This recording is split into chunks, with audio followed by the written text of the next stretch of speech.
அறியாமலே நாம நம்முடைய அடிப்படை தன்மைகளை விட்டுட்டு இருக்கோம். இதை விடக்கூடாது, ஞாபகம் வச்சுக்கணும்.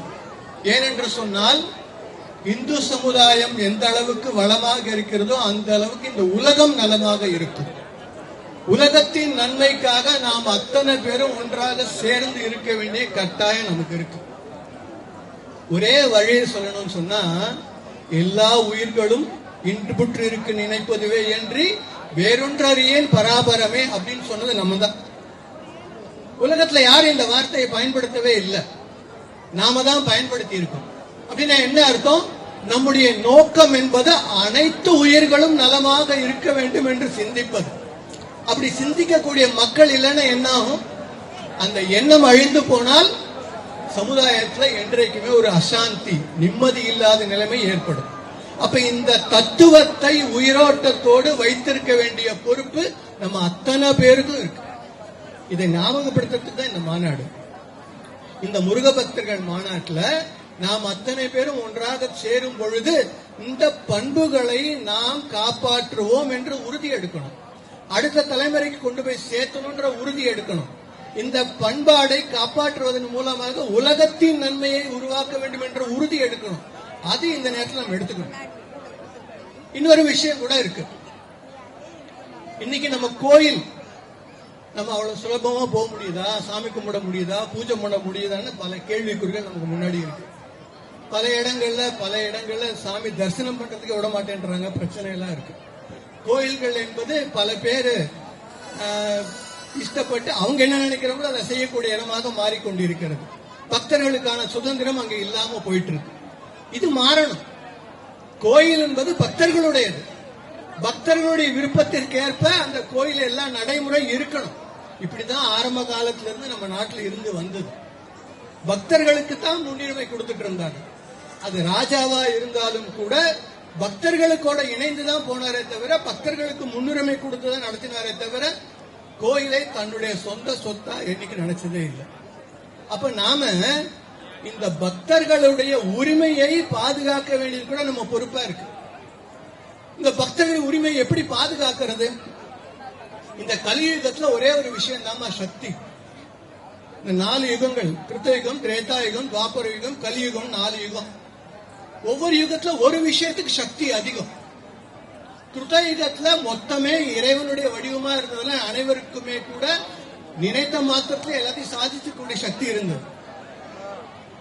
திரேதா யுகத்துல என்ன பண்ணாங்க? தவம் செய்தார்கள் அத்தனை பேரும். யாரெல்லாம் தவம் செய்தார்களோ அவர்களுக்கு எல்லா வலிமையும் கிட்டியது. அடுத்து இருக்கக்கூடிய யுகத்துல வேள்வி செஞ்சாங்க. வேள்வியின் மூலமாக ஒவ்வொருத்தரும் தங்களுடைய சக்தியை பெற்றுக்கொண்டு அவங்க சாதிச்சாங்க தேவையானது. ஆனா இந்த கலியுகத்துல என்ன பண்ணணும் அப்படின்னு கிருஷ்ணர் சொல்லியிருக்காருன்னு சொன்னா, சங்கே சக்தி கலவு யுகே அப்படி சொல்லியிருக்காரு. இந்த கலியுகத்தில் வெற்றி அடைய வேண்டும் என்று சொன்னால் ஒரே ஒரு விஷயம் நம்ம பண்ணா போதும், நமக்கு வெற்றி கிடைக்கும். அது என்ன? ஒற்றுமை. ஒற்றுமையாக இணைந்து செயல்படுவது ஒன்றுதான் இந்த கலியுகத்துல வெற்றிக்கு வழிகாட்டும்னு சொல்லியிருக்காரு. உங்களுக்கு சொல்ற மாதிரி புரியுற மாதிரி ஒரு சின்ன உதாரணம் சொல்றேன். நம்ம தெருல பைப்ல தண்ணி வரல. நீங்க அங்க இருக்கக்கூடிய கார்பரேஷன்காரங்களுக்கு சொல்லுவீங்க, அதிகாரிகளுக்கு போய் சொல்லுவீங்க தண்ணி வராது. தெருவில் இருக்கவங்க எல்லாம் சேர்ந்து ரோட்ல 10 நிமிஷம் உட்காந்து தண்ணி வருமா வராத உடனே. அப்படின்னு என்ன அர்த்தம்? ஒற்றுமைக்கு தான் சக்தியை தவிர தனியாக நின்றால் சக்தி இல்லை. இந்த கலியுகத்துல இந்துக்கள் அத்தனை பேரும் ஒற்றுமையாக நிற்க வேண்டும் என்பதை நம்ம உணரணும். அதை உணர்த்தக்கூடிய மாநாடு தான் இந்து முன்னணி பேர் இயக்கம் இங்க நடத்திட்டு இருக்காங்க. அதனால நாம அத்தனை பேரும் ஒன்றாக வர வேண்டும். இந்த செய்தி சமுதாயத்துக்கு சொல்லணும், எல்லாரையும் செய்ய வைக்கணும். இந்த தன்மையை நம்ம உருவாக்கணும். இன்னொரு விஷயம் இருக்கு. எது நம்முடைய பண்பாடு, கலாச்சாரம், அதை காப்பாற்றக்கூடிய விஷயமா இருக்கிறதோ அதை காப்பாற்றுவதற்காக நம்ம முயற்சியும் பண்ணணும். நாம எல்லாம் அவன் பார்த்துப்பான், கடவுள் அவன் செயல் அப்படின்னு நாம சும்மா இருந்தா நடக்காது. நாம செயல்படணும், அப்பதான் நமக்கு வெற்றி கிடைக்கும். ஒரே ஒரு உதாரணம் சொல்றேன்.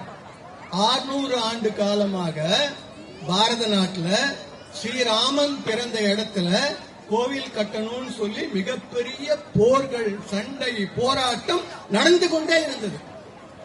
தமிழ்நாட்டில இருந்து, மதுரையில இருந்து, ஸ்ரீரங்கத்தில இருந்து ஆயிரக்கணக்கானவர்கள் அங்க போய் போராடி உயிர் துறந்து இருக்காங்க.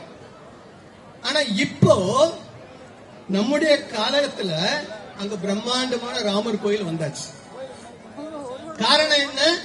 இந்த கலியுகத்தினுடைய ஒற்றுமையால் மட்டுமே சாதிக்க முடியும் என்கின்ற செயல்.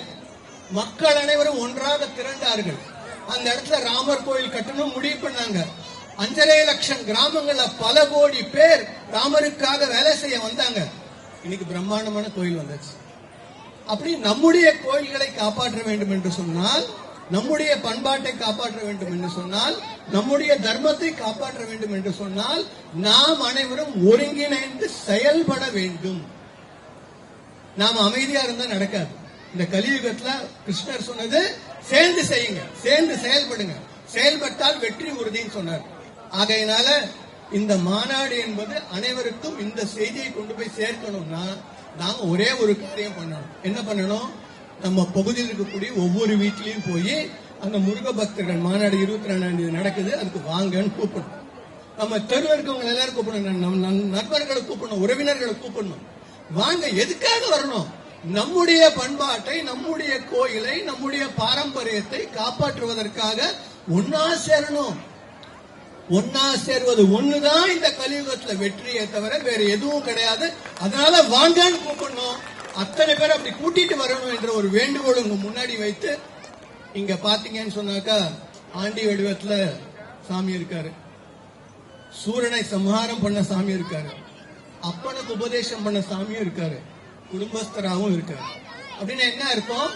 தன்னுடைய வாழ்க்கையில பாலகனாகவும் சரி, போராளியாகவும் சரி, வழிகாட்டக்கூடியவனாகவும் சரி, குடும்பஸ்தனாகவும் சரி, எல்லா வகையிலையும் முருகன் நமக்கு எல்லா விஷயத்தையும் கொடுக்கறதுக்கு, அருள் கொடுக்கறதுக்கு தயாராயிட்டு இருக்காரு. இதுதான் இந்த காட்சியின் அறுவடை வீட்டை பார்த்துட்டு இருக்கோம். அதனால அந்த முருகன் நம்முடைய எல்லாருடைய வாழ்க்கையிலும் நல்ல விஷயங்களை கொண்டு வந்து சேர்க்கட்டும், அருளும் அன்பும் சேரட்டும், நம்முடைய வாழ்க்கையில செல்வமும் சந்தோஷமும் நிரம்பட்டும், துக்கங்கள் போகட்டும் என்ற ஒரு பிரார்த்தனை கூட இந்த நேரத்தில் சொல்லி, இந்த மாநாடினுடைய வெற்றி நம்ம அத்தனை பேருடைய முயற்சியில் இருக்கு. இந்த செய்தி அத்தனை பேர் கொண்டு போய் சேர்க்கணும் என்ற வேண்டுகோளையும் மீண்டும் உங்க முன்னாடி வச்சு நிறைவு செய்கிறேன். வெற்றிவேல் முருகனுக்கு! பாரத் மாதா கி! காக்க காக்க தர்மம் காக்க. மதுரையில் கந்த சஷ்டி கவசம் பாடும் 5 லட்சம் முருக பக்தர்கள். மாபெரும் ஆன்மீக சாதனைக்கு நம்மால் முடிந்த பங்களிப்பை நல்குவோம், புண்ணியம் பெறுவோம்.